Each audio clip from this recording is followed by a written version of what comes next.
Muy bien, hablemos de las elecciones en Ecuador.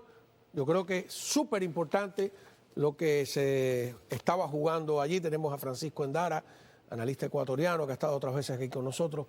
Muchas gracias, de verdad. Ya saliste ahí en el anuncio de la joyería. Buenas noches, Juan Manuel. Sí. A ver, qué alivio, ¿no? Creo que sí, es un alivio para todos los ecuatorianos. Ayer incluso se vio pues carros en las calles, caravanas, en Quito al menos, la zona donde siempre se han reunido las personas que no son correístas, que es la parte de la Shiris, que es muy conocido, estuvo lleno, totalmente lleno, porque la gente pasó en una tensión la última semana al menos, ¿no? Incluyendo el tema del riesgo país, los inversionistas, todo eso, el riesgo país del Ecuador subió de una manera bastante preocupante al verse que había esta opción de que el Ecuador regrese con la candidata del chavismo, porque eso es lo que es esta señora, es una títere del chavismo, que el Ecuador regrese a ese grupo de países relacionados con el chavismo, con el castrochavismo. O sea que, de alguna manera, no es que la gente votó tanto por Noboa como que eso me parece interesante, contra esa opción correísta, chavista, madurista, castrista, y adquiere una importancia tremenda a nivel de la región, porque hubiese enviado una señal muy equivocada al resto de los países, teniendo ya el tema de Brasil ahí tan cerca, o de Venezuela. ¿Qué va a pasar? O sea, ¿le van a permitir gobernar? Está el tema de la violencia, del narcotráfico que se ha trasladado hasta allá. ¿Qué esperas tú? Bueno, es evidente de que esta gente no le va a dejar gobernar a Daniel Noboa, ¿no? Y eso es evidente. Hay que entender una cosa, que el Ecuador en este momento lo que está es en un tema de transición, está en una época de transición. Esta época de transición la inició obviamente Lenín Moreno, que fue el que se desmarcó del correísmo, que es este castrochavismo. Siguió Lenín Moreno no pudo terminar su mandato porque no supo cómo enfrentarlos, y ni siquiera Lenín Moreno, ni siquiera Guillermo Lasso tenía claras las cosas de qué era lo que estaba enfrentando. Esa es la razón por la que Guillermo Lasso tuvo que enfrentar 2 o 3 movilizaciones violentas, porque fueron violentas estas movilizaciones, y finalmente Guillermo Lasso tuvo que interrumpir su mandato. Entonces ahí es donde viene la muerte de Fernando Villavicencio, el asesinato de Fernando Villavicencio, y viene ahora Daniel Noboa. Ahora, ¿qué es lo que esta gente ha usado siempre? Ha usado la violencia. Todas las pruebas apuntan de que el asesinato de Fernando Villavicencio, por ejemplo, que era el más opcionado a ganar la presidencia en ese momento, es político. Justamente porque Fernando Villavicencio tenía muy claro cómo funciona este tema del socialismo del siglo XXI, cómo están trabajando, cómo se están moviendo, y esa fue la situación Villavicencio incluso estuvo en Colombia, eso hay que recordar, y en Colombia él hizo algunas declaraciones en las que él afirmaba tener documentos de cómo el narco habría penetrado el tema político en Colombia, la campaña política en Colombia, y también tendría relaciones con Ecuador. Entonces la situación del Ecuador es una situación bastante grave, como digo, en este momento simplemente es una transición que esperamos que Daniel Noboa sepa manejarla, sepa enfrentarla. En los últimos meses creo que Noboa ha dado buenas señales de saber enfrentar la cosa, porque hay el tema de la violencia. Cuando empieza a tener problemas, porque todo está relacionado con el tema político, ¿no? Es una sincronización bastante interesante. Cuando empiezan, por ejemplo, los casos como Metástasis, que es un caso que se investiga cómo el narcotráfico puso básicamente el presidente del Consejo de la Judicatura, que hoy está preso. Eso investiga el caso Metástasis. Entonces, cuando se empieza a revelar todo eso, se empieza el Ecuador a dar cuenta cómo la política estaba básicamente tomada por delincuentes.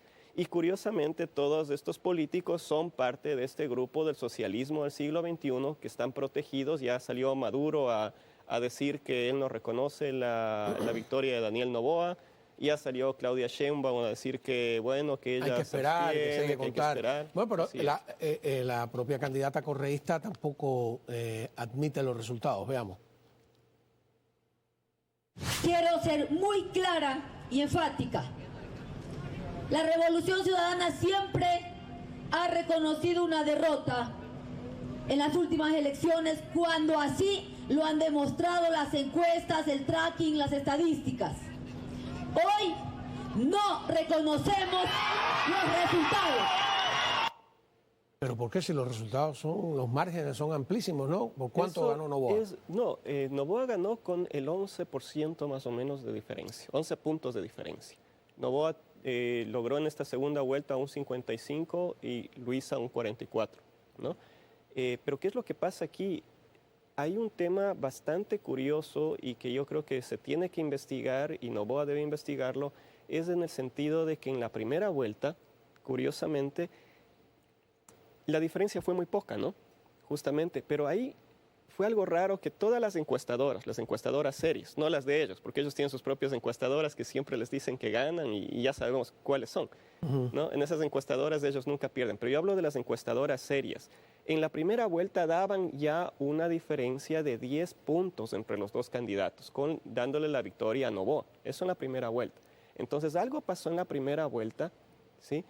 Se sospecha que puede ser algún tipo de fraude que hizo esta gente. Y en la segunda vuelta, como ya se enviaron más de 56,000 policías a custodiar justamente las Urnas, urnas, ¿no? y situación que ya vio que algo pasó en la primera vuelta. Se mandaron 40,000 militares. O sea, Noboa hizo un esfuerzo bastante grande porque ya se dan cuenta que algo estaba pasando con las urnas y cómo se transportaban los votos. Lo que tú mencionas de que demuestra cómo hay un vínculo completo, ¿no?, entre toda la izquierda carnívora latinoamericana, son las declaraciones de la presidenta de México, veamos. Sí, pues vamos a esperar. Luisa, la candidata, ya no reconoce el triunfo de Noboa, entonces vamos a esperar. Pero reconoce a Maduro. Claro, todos ¿No? A Luisa González sí, vamos a esperar. Te indica, es una conspiración continental. Ahora yo me pregunto, con una presencia como nunca en la diplomacia norteamericana, en el Departamento de Estado, Marco Rubio, Mauricio Claver Carone, estábamos viendo hoy Kevin Marino Cabrera, que va como embajador de Panamá, tenemos otro embajador hispano en Argentina, otro en España. ¿Qué debería hacer la diplomacia norteamericana? ¿Tú crees que se sienta esa fuerza o se van a burlar de nuevo de Estados Unidos? Yo espero que ahora sí los Estados Unidos retome una política de Estado en general. Hacia América Latina, ¿no? Exacto, no por un tema partidista, sino una política de Estado hacia América Latina, porque Estados Unidos incluso tiene que hacia comprender... Hispanoamérica, porque España es otra que bien baila con el Partido Socialista Obrero Español ahí. Sí, totalmente. Pero Estados Unidos tiene que comprender que todo este sistema de dictaduras que les han dejado flotar desde el año 2000, porque están ahí navegando con toda la libertad, son una amenaza para los Estados Unidos. ¿Quiénes son los países que han agredido a Estados Unidos con la migración? Las caravanas se organizaron desde Cuba, Nicaragua, desde Ecuador. Exactamente. Salían, los cubanos viajaban a Ecuador, venían atravesando todo el continente, pasaban por el Darién. Claro, pero y en esas caravanas que usted menciona, iban también metidos delincuentes. Tanto así que Maduro cínicamente alguna vez dijo, usted se recuerda que dijo que la espada de Bolívar camina por América Latina, justamente refiriéndose a grupos que son delincuentes y van a distintos países a crear caos. Y esto se descubrió ya desde el año 2019, más o menos, con Lenín Moreno en el Ecuador. Muchos de los grupos que generaban caos y que generan violencia en el Ecuador son estos grupos que vienen, grupos criminales. Porque tú acabas de dar en el clavo, y yo quiero que el público atienda a esto, porque Estados Unidos no es el único que tiene problemas con la inmigración ilegal o con la invasión migratoria. Ustedes en Ecuador han tenido una invasión migratoria que se traduce incluso en choques de pandillas en las calles. ¿Cómo han vivido eso? No, el país está bajo ataque, que es algo que vengo diciendo desde hace varios años, porque Hay grupos, principalmente grupos criminales de Colombia y de Venezuela. Son los principales grupos. Hubo una que han invasión entrado. cubana también allí. El tema de la invasión cubana más se da por el tema de inteligencia y la intromisión en ciertos sectores de gobierno, que eso también está muy definido con el cuento de las, por ejemplo, con Correa, que tenía el tema de las brigadas médicas y el cuento de siempre con Cuba, ¿no? Pero además, por ejemplo, Correa en una época puso una gente en la frontera a cedular personas que no se sabía ni de dónde venían. ¿Sí? Y eso no tenía ningún control, y eso basado en la Constitución que Correa propuso. ¿Y dónde se escondía la guerrilla colombiana que bueno, se produjo un bombardeo extraterritorial?